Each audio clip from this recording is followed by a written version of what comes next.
Hello friends, क्या हाल चाल है। तो आज हम फिर मिल रहे हैं एक नए टॉपिक के साथ। ज्वालामुखी, वॉल्केनोज। कल मैंने आपको इसका हिंट दिया था। हमारा एक्चुअली जो मेन टॉपिक है, जो एक ब्रॉड टॉपिक है, वो भूकंप और ज्वालामुखी है, यानी अर्थक्वेक्स एंड वॉल्केनोज। भूकंप और ज्वालामुखी, अर्थक्वेक और वॉल्केनोज दोनों का संबंध कहीं न कहीं जो अर्थ पर, पृथ्वी पर जो प्लेट्स हैं, जो ऊपर की सतह स्थलमंडल कहलाती है पृथ्वी की, अर्थ की, तो उसकी जो पीसेस हैं, उसके जो टुकड़े हैं 100 से 150 किलोमीटर मोटे तक, उनको हम प्लेट्स कहते हैं। और ये प्लेट्स छोटी और बड़ी कई साइज की मिलती हैं, जिसपे हम प्लेट टेक्टोनिक्स टॉपिक में डिस्कस करेंगे, प्लेट विवर्तनिकी में। लेकिन जब दो प्लेट्स आमने सामने मूव करते हैं, टकराते हैं, जैसे कि एक बड़ा एग्जाम्पल है हमारे सामने, बहुत अच्छा एग्जाम्पल है कि हिंदुस्तान जिस जगह पर स्थित है वो इंडियन प्लेट है, वो भारतीय प्लेट कहलाती है। और ये इंडियन प्लेट धीरे धीरे ऊपर की तरफ खिसक रही है। Indian plate is moving upward towards north. और जो ऊपर की तरफ, भारत की ऊपर की तरफ जो यूरेशियन प्लेट है, जो यूरोप और एशिया को मिला के नाम बना है, उस यूरोपियन प्लेट से या यूरेशियन प्लेट से वो टकरा रही है। और दोनों के टकराव से, दोनों के कॉलिजन से भूकंप आते हैं। भूकंपों के अलावा जहाँ जहाँ पर प्लेट्स टकराते हैं, या जहाँ कहीं प्लेट्स एक दूसरे से अपार्ट मूव करते हैं, विपरीत दिशा में खिसकते हैं, या जहाँ कहीं पर प्लेट एक दूसरे के अगल बगल से रगड़ खा के गुजरते हैं, तो फिर वहाँ पर भूकंपों के अलावा आपको ज्वालामुखी क्रिया भी मिलती है, यानी आपको वल्केनिसिटी भी मिलेगी।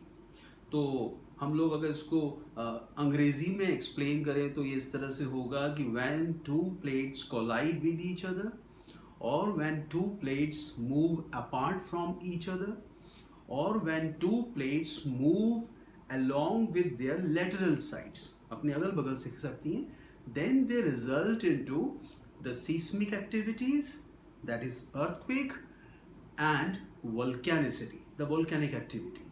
तो हम लोगों ने कल जो अपना टॉपिक पढ़ा था, जो हमने कल अपनी क्लास फिनिश की थी, एंड की थी, उसमें हम लोगों ने शेडो जोन पढ़े थे, छाया प्रदेश पढ़े थे, जो भूकंपों के होते हैं। लेकिन कल मैंने आपको इंडिकेट कर दिया था कि मेरा जो अगला लेक्चर होगा वो वॉल्केनोज के बारे में होगा। तो आज हम लोग ये टॉपिक डिटेल में लेने वाले हैं। लेकिन वॉल्केनो होता कैसा है, ज्वालामुखी दिखता कैसा है? आप लोगों ने अपने टीवी न्यूज़ में, अखबारों में, सब में सुना पड़ा होगा कि ज्वालामुखी आपको आमतौर पे किसी पर्वत की तरह नज़र आते हैं, यानी किसी माउंटेन की तरह नज़र आते हैं, किसी बड़े ह्यूज माउंटेन की तरह। और जो ज्वालामुखी हैं, जो वॉल्केनोज हैं, उनमें जो इरप्शन होते हैं, उनमें जो विस्फोट होता है, जो काफ़ी धमाकेदार होता है, तो उससे लावा निकलता है, पत्थर के टुकड़े निकलते हैं, धूल निकलती है, राख निकलती है। मतलब ये कि वॉल्केनिक इरप्शन से several kind of material come out, like lava, like vapour, like rock pieces and many more. तो इस तरह से वो सारी चीज़ें हम लोग इसमें पढ़ेंगे। तो जैसे कि हम लोग पढ़ रहे थे कि पृथ्वी की उत्पत्ति सूर्य से हुई है, earth has originated from sun. तो अर्थ जब बनी होगी 460 करोड़ ईयर्स बैक, 460 करोड़ साल पहले, तो पृथ्वी जब बनी होगी तो काफ़ी गर्म होगी, और इसीलिए उस पर लाइफ नहीं थी, जीवन का विकास नहीं हुआ था। बाद में समय के साथ पृथ्वी ठंडी हुई और उस पर जीवन का विकास हुआ, और आज ऊपर की परतें बिल्कुल ठंडी हैं, लेकिन अभी भी अर्थ के अंदर, in the earth's interior, temperature अभी भी काफ़ी ज़्यादा है। और इसका एक एविडेंस है कि ज्वालामुखी से जो लावा निकलता है, जिसका टेम्परेचर 600 डिग्री सेल्सियस से 1400 डिग्री सेल्सियस तक वेरी कर सकता है, यानी इतना तापमान हो सकता है। लावा क्या है? पिघली हुई चट्टानें हैं। तो नीचे से आज भी ये पिघली हुई चट्टानें, these मॉल्टन material, मॉल्टन rocks come out. तो ये किसका एविडेंस देते हैं, किसका सबूत है ये, कि अर्थ में अभी भी अंदर टेम्परेचर काफ़ी है। आप लोगों को ज्वालामुखियों के लिए ये भी मैं बता दूं कि इनको हम लोग सेफ्टी वॉल्व्स ऑफ नेचर कहते हैं। इनको हम प्रकृति के सुरक्षा वाल्व कहते हैं। आप लोगों ने सुरक्षा वाल्व के लिए ऐसे समझना है कि जो हमें सुरक्षा प्रदान करे, जो हमें सिक्योरिटी दे, प्रोटेक्शन दे। जैसे कि हम एक बहुत जनरल सा एग्जांपल ले लेते हैं कि हमारे घर में किचन में प्रेशर कुकर्स होते हैं, जिसका नाम प्रेशर कुकर है। तो उस प्रेशर कुकर के अंदर हम चीज़ों को पकाते हैं प्रेशर से, यानी उसके अंदर आप प्रेशर को बढ़ा के स्टीम से चीज़ों को जल्दी पका लेते हैं। लेकिन अगर वो भाप प्रेशर कुकर से बाहर ना आ पाए, ऊपर की उसकी नोजल से, उसकी ऊपर की जो वेंट है, छिद्र है, जहाँ पे विसल होता है, तो अगर वहाँ से नहीं आ पाए तो फिर वो साइड में जो उसका ढक्कन होता है, उसका जो लिड होता है, उस पर एक वाल्व लगा रहता है। अगर वो विसल या वो छिद्र ब्लॉक हो जाए तो स्टीम एक ओवर प्रेशर के बाद बहुत ज़्यादा अगर दबाव हो जाता है तो वहाँ से वो उस सुरक्षा वाल्व को तोड़ के, यानी वो जो सेफ्टी वाल्व होता है उसको तोड़ के बाहर आ जाती है। तो इस तरह से हम किसी दुर्घटना से बच सकते हैं। वॉल्केनोज के लिए कहा जाता है कि वो इसी तरह से जो पृथ्वी के अंदर की जो ऊर्जा है, जो पृथ्वी के अंदर की जो एनर्जी है, जो गर्मी है, जो अंदर की उसकी टेम्परेचर है, इमेंस टेम्परेचर है, उसको बाहर एमिट कर देते हैं, उसको बाहर निकाल देते हैं। तो आज हम लोग ज्वालामुखियों के बारे में जो बेसिक चीज़ें डिस्कस करेंगे वो क्या होंगी, कि ज्वालामुखी होता क्या है, ज्वालामुखी के कितने प्रकार होते हैं, ज्वालामुखी के कितने टाइप्स होते हैं, ज्वालामुखी आपको कितने प्रकार के इस तरह से देखने को मिलते हैं, जैसे कि एक्टिव वोल्केनोस कौन कौन से हैं, सक्रिय ज्वालामुखी कौन कौन से हैं, प्रसुप्त ज्वालामुखी कौन से हैं, जिनको हम डॉर्मेंट कहते हैं, जो अभी सोए पड़े हैं लेकिन कभी भी फट सकते हैं, कभी भी इरप्ट हो सकते हैं, और एक डेड वोल्केनोस होते हैं जिनको हम टेक्निकली ज्योग्राफी में एक्सटिंक्ट वोल्केनोस कहते हैं, मृत ज्वालामुखी कहते हैं, वो कौन से हैं। तो एक अच्छा खासा बड़ा टॉपिक है जिसके अंदर हम दुनिया भर के जो खास ज्वालामुखी हैं, जो काफ़ी न्यूज़ में रहते हैं, उनके नाम भी पढ़ेंगे। तो आप लोगों को मैं पहले तो ज्वालामुखी का एक मोटा स्ट्रक्चर बताता हूँ कि ज्वालामुखी एग्जैक्टली दिखता कैसा है।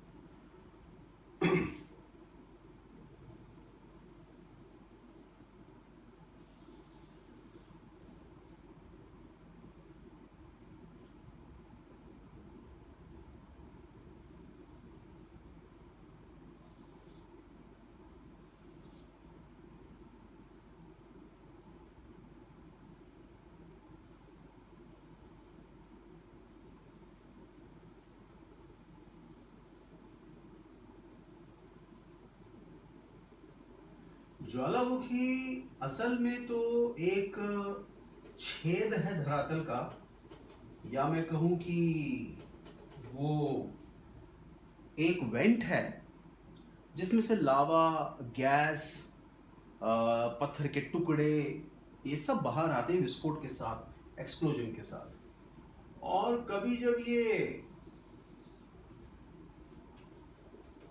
एक माउंटेन के रूप में बनाया हमने, तो कभी अगर हम लोग सरफेस की बात करें तो कभी ये छोटा होगा, ये छेद है, ये जहां से एक ज्वालामुखी नली बनी हुई है, एक वॉल्केनिक पाइप बनी हुई है। कुल मिलाकर के वॉल्केनिक पाइप का मतलब ये हुआ कि एक ऐसा रास्ता बन जाता है नीचे से,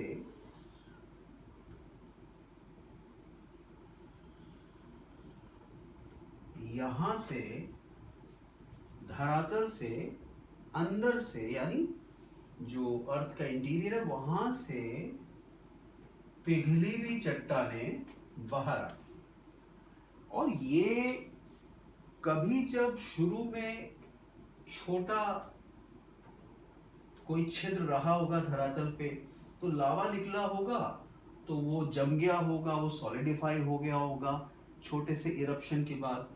फिर क्या होता है कि बाद में जैसे जैसे लावा बाहर आया, जैसे मान लीजिए शुरू में ये छोटा सा एक कोन के रूप में बना होगा, कॉनिकल डिजाइन इस तरह की होगी, यानी लावा ऐसे फैल गया होगा निकल के लेयर्स के रूप में। फिर आगे जाकर के कंटिन्यूस जो एक्सप्लोजन होते रहते, इरप्शन होते रहते, लगातार जो उद्गार होते रहते, तो लावा की परतें निकल निकल के जमती रहती है। और इसीलिए मैं ये लाइंस बना रहा हूं। हम किताबी ढंग से नहीं पढ़ रहे इन चीजों को, जिसमें कि काफ़ी कुछ हम बुकिश जो स्टाइल है उसमें पढ़ते हैं। एक्चुअली हमें समझने के लिए थोड़ा सा अपनी कल्पनाओं का, अपने हाथ से बने हुए डायग्राम्स का भी इस्तेमाल करना चाहिए, उससे चीज़ जल्दी समझ में आती है। और अगर हम लोग ऐसे लें तो ये लावा की लेयर्स निकलते निकलते जमती जाती हैं, ठोस होती जाती हैं। When lava comes out, it solidifies after flowing. ये इस तरह से बहते हुए जमता जाता है। तो इसीलिए मैंने ये लाइंस इसमें बनाई है।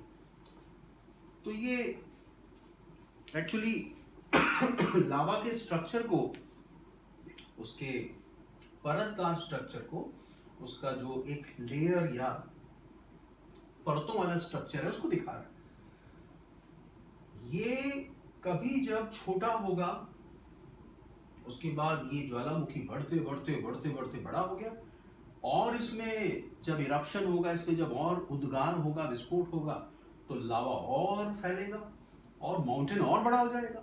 इसलिए आमतौर पे जो एक्टिव वॉल्केनोज होते हैं, जो सक्रिय ज्वालामुखी होते हैं, वो ऊंचाई में बढ़ते रहते हैं। यानी as they erupt with time, जैसे जैसे उनमें उद्गार होता रहता है, विस्फोट होता रहता है, तो नई नई लावा परतें उनकी ऊंचाई को बढ़ाती रहती है। अब अगर हम इसमें मैं इसको अगर इस पाइप को अगर मैं लिखूं कि ये क्या है, टर्मिनोलॉजी अकॉर्डिंग टू ज्योग्राफी, तो इसको हम लोग बोलेंगे वॉल्केनिक पाइप। ये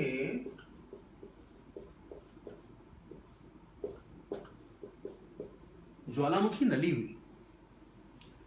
इस ज्वालामुखी नली से, इस वॉल्केनिक पाइप से लावा ऊपर की तरफ चढ़ता है, जो अंदर धरातल के अंदर से आता है, from the interior of the earth और beneath the surface we can say. और यहां से निकलेगा तो इस समय ये जो ऊपर की तरफ खुल रहा है, जहां पे ये वाला हिस्सा, ये ज्वालामुखी का छिद्र है, ये उसका वेंट है, यानी ज्वालामुखी का छेद है जहां से लावा निकलेगा। इसलिए इसको हम क्या बोलेंगे,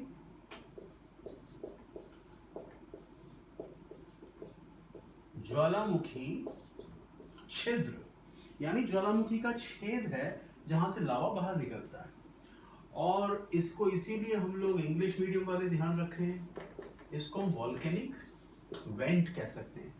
तो lava comes upward through the volcanic pipe. ज्वालामुखी नली से जो लावा है, पिघली हुई चट्टानें, मॉल्टन रॉक्स, वो लावा ऊपर आता है और उस छेद से बाहर निकलता है।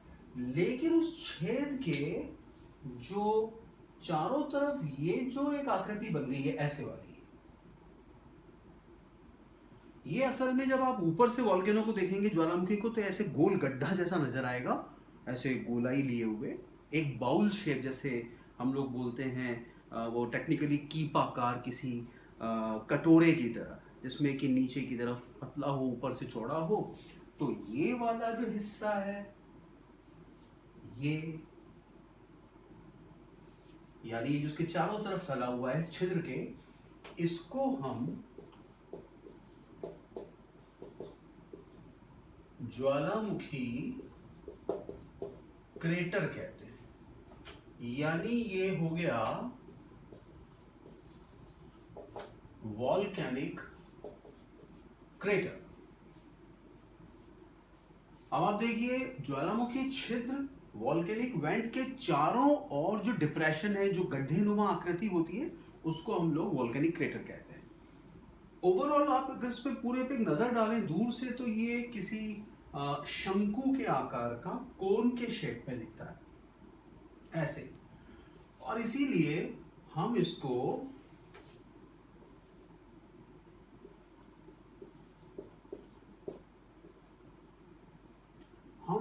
ज्वालामुखी शंकु कह सकते हैं। शंकु के आकार में, कोन के शेप में।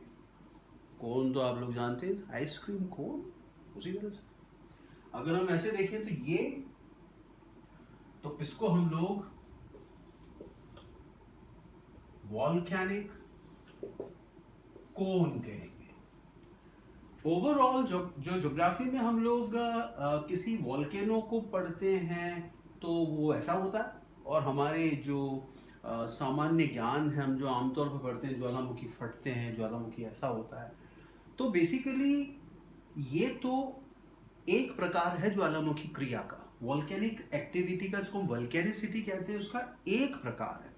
यानी जिसमें धरातल पर सरफेस पर शुरू में एक छिद्र बनता है, एक वेंट बनता है सरफेस पे, उसमें से लावा निकलता है, धीरे धीरे लावा की जो लेयर्स हैं वो सॉलिडिफाई होती जाती हैं, लावा की परतें निकलती जाती हैं और वॉल्केनो की हाइट बढ़ती जाती है, तो फिर वो एक माउंटेन बन जाता है। लेकिन ये याद रखिएगा जो अभी हम पढ़ेंगे कि वॉल्केनिक एक्टिविटी या ज्वालामुखी क्रिया हमेशा माउंटेन्स के फॉर्म में नहीं होती है। कभी कभी ज़मीन में दरारें आ जाती हैं पृथ्वी की हलचलों की वजह से, धरातल की हलचलों की वजह से, यानी जो अर्थ का सरफेस है उसमें फिशर्स पड़ जाते हैं, क्रैक्स आ जाते हैं, उससे भी लावा निकलता है। तो उस प्रकार के लावा से माउंटेन नहीं बनते हैं, माउंटेन्स या पर्वत नहीं बन पाते, क्योंकि वो लावा पतला होता है, वो काफ़ी थिन होता है, इसलिए वो इतना गाढ़ा नहीं होता जैसे कि ये होता है। ये लावा काफ़ी गाढ़ा या विस्कस होता है, इसलिए ऐसे जमते जाता है। वो जमते जाएगा तो क्या होगा, फैल नहीं पाएगा, यहीं पर ही जमते जाएगा तो क्या होगा, उसकी हाइट बढ़ती जाएगी। तो ओवरऑल हम ये भी पढ़ेंगे कि lava is again of two types, यानी लावा फिर दो प्रकार का होता है। एक गाढ़ा लावा होता है जिसको हम विस्कस लावा कहेंगे, और एक होता है पतला लावा जिसको हम कहते हैं थिन, जिसकी फ्लूइडिटी ज़्यादा होती है। तो मुझे उम्मीद है आपको एक मोटा मोटा स्ट्रक्चर तो समझ में आ गया होगा कि ज्वालामुखी में ज्वालामुखी नली क्या होती है जिससे लावा ऊपर आता है, ज्वालामुखी का वेंट क्या है जिससे लावा बाहर निकलता है, ज्वालामुखी क्रेटर क्या है, वॉल्केनिक क्रेटर क्या है, एक ऐसा डिप्रेशन, एक ऐसा गड्ढा है जो छिद्र के चारों ओर बन जाता है। और जब वॉल्केनिक कोन की हम बात करते हैं तो इसकी जो आकृति लावा के जमने से जो शेप होती जाती है वो एक कोन की तरह होती है। यही कोन जब बहुत बड़ा होता जाएगा, जब वो एनलार्ज होता जाएगा तो उतना ही बड़ा माउंटेन बनता जाएगा। तो अभी मैं आपको अगर इसकी मेन एक डेफिनेशन बताऊं, इसकी एक जो परिभाषा है कि आखिर ज्वालामुखी हम बोलेंगे किसको।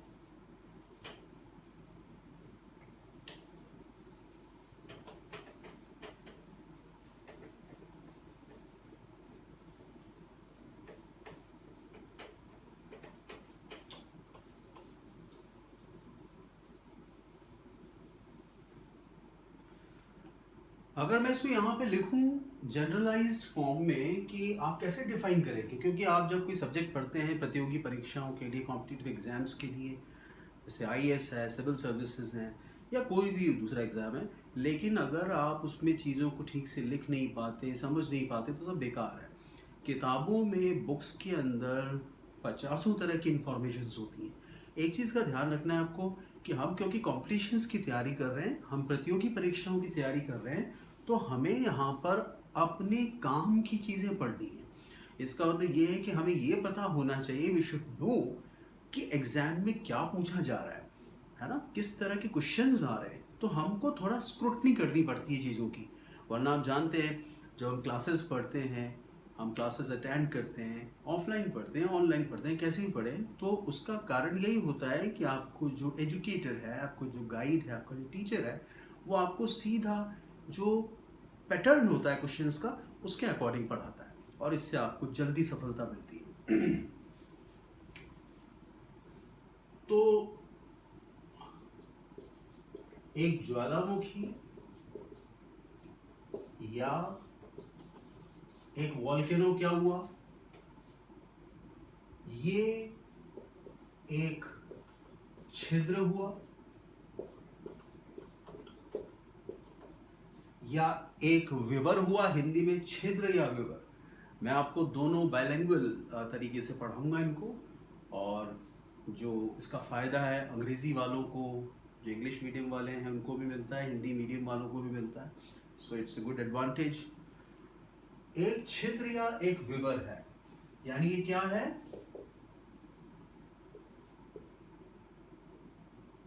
ए वेंट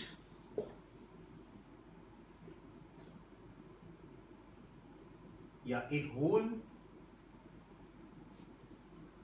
दूसरा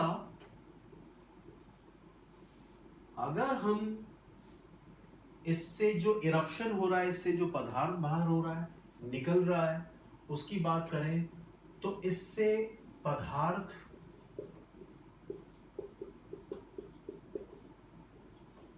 विस्फोट से बाहर आते हैं,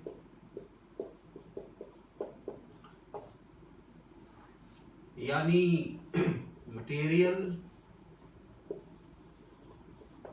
comes out with eruption। तो विस्फोट के साथ पदार्थ बाहर आते हैं।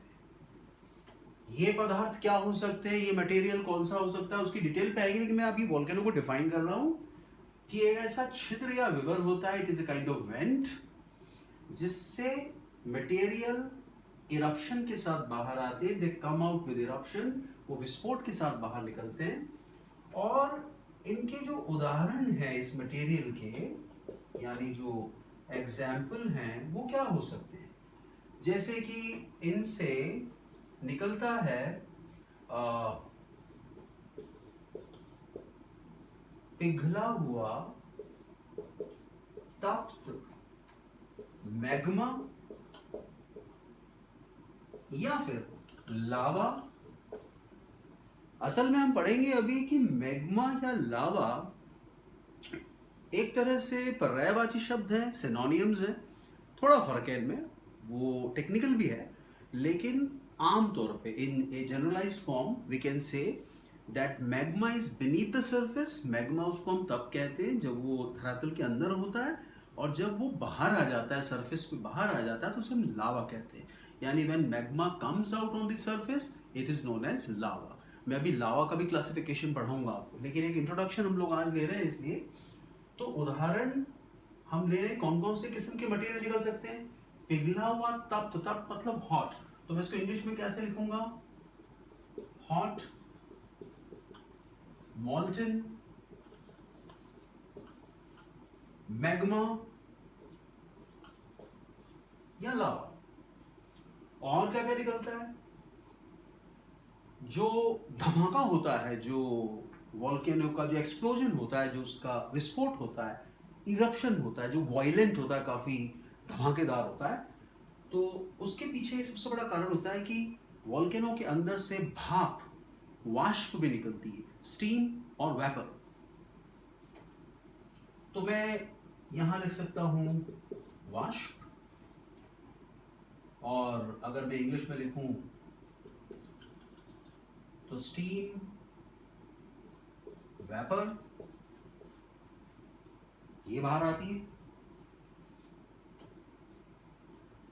इससे जो बाहर निकलते हैं, पत्थर के टुकड़े भी बाहर निकलते हैं, जिनको हम शिलाखंड कहते हैं। ये जो शिलाखंड हैं, ये जो रॉक पीसेस हैं, ये कुछ सेंटीमीटर साइज से ये कई फुट के साइज के हो सकते हैं, कई फुट आकार के हो सकते हैं। They could be very large. So in basically this broad classification में कह सकता हूँ, मैग्मा बाहर आता है, वेपर बाहर आती है, शिलाखंड निकलते हैं, जिसको इंग्लिश मीडियम वाले ध्यान रखेंगे, इनको हम बोल्डर्स भी कह सकते हैं, तो बोल्डर्स भी बाहर निकलते हैं। और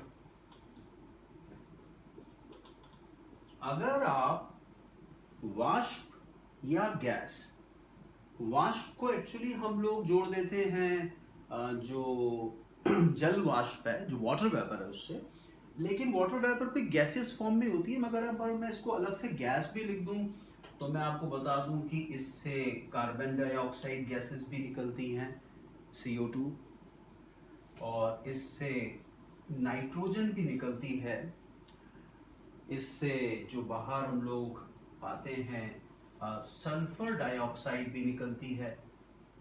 तो कई किस्म की गैसें भी बाहर आती हैं। वेपर मैंने थोड़ा सा अलग लिख दिया है यहाँ पर, क्योंकि इसको हम थोड़ा पानी से जोड़ दें तो ठीक रहता है, या स्टीम को। तो इधर मैं ये कह सकता हूँ कि एक ऐसा वेंट है, ऐसा छिद्र है, जिसमें एक्सप्लोजन के साथ में मैग्मा लावा बाहर आता है, जिसमें से वाष्प या वेपर और स्टीम बाहर आती है, पत्थर के बड़े बड़े टुकड़े बाहर निकलते हैं, बोल्डर्स, और कई प्रकार की और भी गैसें बाहर एमिट होती हैं, निकलती हैं, carbon dioxide, nitrogen, sulphur dioxide वगैरह वगैरह।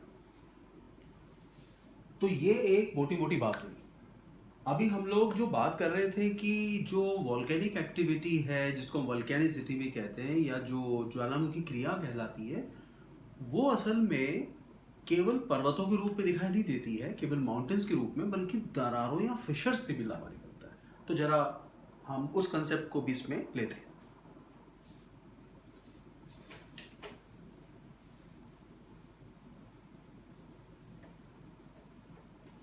जो ज्वालामुखी क्रिया है, जिसको हम वॉल्केनिसिटी कहते हैं, या जो वॉल्केनिक एक्टिविटी है, उसका मतलब क्या होता है? ज्वालामुखी क्रिया या जिसको हम कहते हैं वॉल्केनिसिटी। तो ज्वालामुखी क्रिया या वॉल्केनिसिटी क्या है?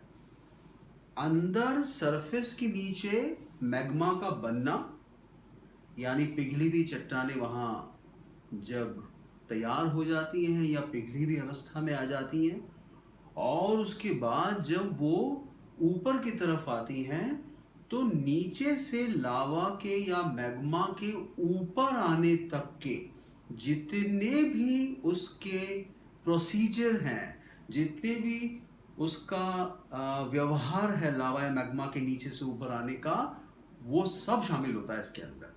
कई बार ऐसा होता है कि वॉल्केनिक लावा या ज्वालामुखी लावा ऊपर आने के बाद जमता है। कई बार ऐसा होता है कि जो हम ग्राउंड के नीचे, सरफेस के नीचे, इसी लावा को जो मैग्मा कहते हैं, कई बार ये नीचे मैग्मा ऊपर नहीं आ पाता, नीचे ही सॉलिडिफाई हो जाता है, नीचे ही जम जाता है। तो वो सब का सब ओवरऑल वो सब वॉल्केनिक एक्टिविटी या वॉल्केनिसिटी में काउंट होता है, यानी ज्वालामुखी क्रिया में। तो ज्वालामुखी क्रिया बेसिकली,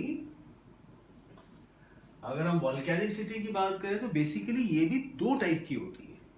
एक जो मैंने आपको भी समझा दिया, वही हमें ज्वालामुखी एग्जैक्टली जो हमारे दिमाग में होता है कि ऐसे पर्वत होता है, फटता है, इरप्शन होता है, लावा निकलता है। तो क्योंकि उसके अंदर वो एक सेंट्रल पाइप होता है, केंद्रीय नली होती है जो मैंने बीच में बनाई थी, उसमें से वो विस्फोट के साथ बाहर आता है। तो एक टाइप इस वॉल्केनिक एक्टिविटी का क्या हो गया? एक हो गया केंद्रीय उद्गार। केंद्रीय उद्गार वाला ज्वालामुखी कौन सा हुआ? जो हमने डायग्राम बनाया था वो, इसको इंग्लिश में हम कहेंगे सेंट्रल इरप्शन। यानी जब किसी ज्वालामुखी नली से जब कभी विस्फोट के साथ बाहर निकलता लावा एक सेंट्रल पाइप से, केंद्रीय नली से, तो उसे हम केंद्रीय उद्गार कहते हैं।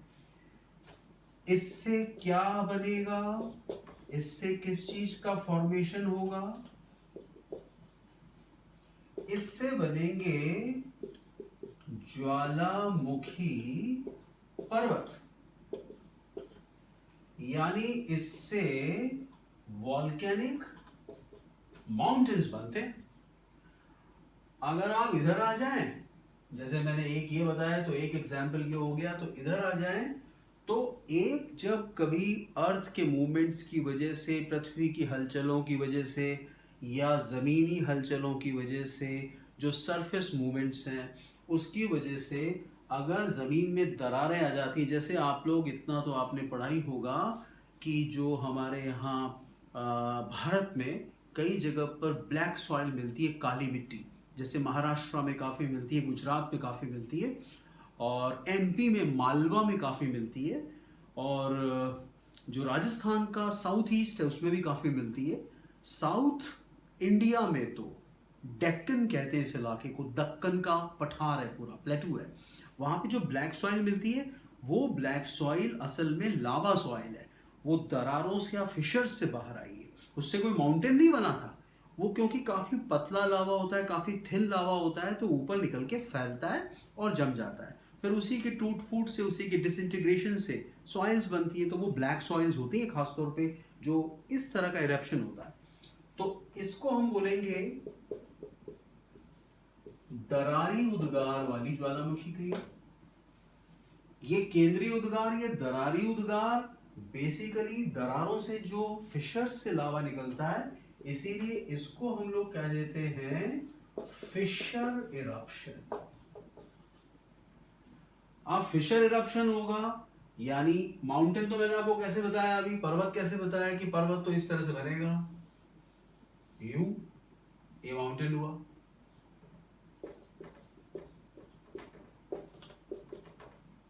बीच में एक वोल्केनिक पाइप होगी। लेकिन अगर हम इधर आए तो जो दरारी उद्गार होता है, फिशर इरप्शन होता है, उससे आम तौर पे जैसे ये ग्राउंड सरफेस है, ये धरातल है, ग्राउंड सरफेस है, तो इधर अगर दरारें आ गई जमीन में, कई बार प्लेटों के टकराने से या कई बार जमीन के खिंचाव से, टेंशनल फोर्सेस से जब दरारें आ जाती हैं, तो इन फिशर्स से, इन दरारों से, जो मैं थोड़ा सा रेड कलर से मार्क कर देता हूं, इन दरारों से या इन क्रैक्स बोल दें, इनसे लावा ऊपर निकल के आता है। और ये लावा ऊपर निकल के आता है तो आमतौर पे ये ऐसे जम जाता है दूर फैल के, यानी ये पूरा का पूरा लावा ऐसे ऊपर आके, ऊंचा नहीं होगा, ये हाई नहीं होगा रिलीफ में यानी ऊंचाई में, लेकिन ये ऊपर थोड़ा आके फैल के जम जाता है, सॉलिडिफाई हो जाता है। तो आमतौर पे इससे पठार बनते हैं, प्लेटो। और प्लेटो की क्या खासियत होती है कि जो ऊंचाई वाले होते हैं लेकिन ऊपर से उनका जो टॉप होता है फ्लैट होता है, यानी ऊपर की सतह उनकी चपटी होती है। जैसे आपके यहाँ भारत में, इंडिया में डेक्कन प्लेटू, मालवा प्लेटू, बहुत तरह के, तेलंगाना प्लेटू। तो अगर हम लोग ऐसे देखें तो जो फिशर इरप्शन है उससे पठार या प्लेटू बनते हैं, लावा के ही। कई बार ऐसा होता है कि लावा बहुत ज्यादा पतला होता है, बहुत ज्यादा थिन होता है, तो फिर वो काफी दूर तक फैलता है, फिर वो किसी मैदान के रूप में, किसी प्लेन के रूप में जम जाता है। जैसे लंबा मैदान हो गया, पठार भी नहीं बनता, प्लेन्स बन जाते हैं, तो वो भी बन सकते हैं। लेकिन इसमें क्या होता है, इसमें तो मैंने आपको अभी बताया था कि एक वॉल्केनिक पाइप होती है, उस वॉल्केनिक पाइप से लावा बाहर निकलता है, क्योंकि वो सेंट्रल पाइप होता है, केंद्रीय उद्गार कह रहे हैं, इसलिए उससे लावा एक्सप्लोजन के साथ बाहर आता है। दोनों में एक मोटा फर्क क्या है, इन दोनों में, इससे तो पर्वत बन रहे हैं, माउंटेन बन रहे हैं, इससे प्लेटूज या प्लेन्स बन रहे हैं, पठार या मैदान बन रहे हैं। ये वाला जो केंद्रीय उद्गार है, इसमें विस्फोट होता है,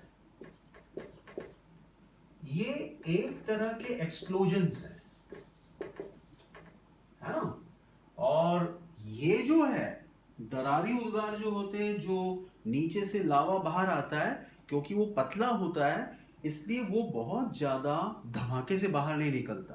क्योंकि आमतौर पे माउंटेन्स पे क्या होता है, लावा यहाँ बीच बीच में सॉलिडिफाई हो जाता है, बीच बीच में जम जाता है, तो फिर वो प्रेशर से फिर वापस फट के बाहर निकलता है।